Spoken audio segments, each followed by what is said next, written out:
નમસ્કાર ખેડૂત ભાઈઓ, આપ સૌનું અમારી YouTube ચેનલ ઉપર સ્વાગત છે।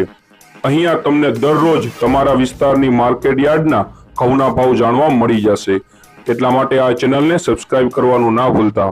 સમય ન બગાડતા ચાલો જોઈ લઈએ તમારા વિસ્તારના ઘઉંના ભાવ।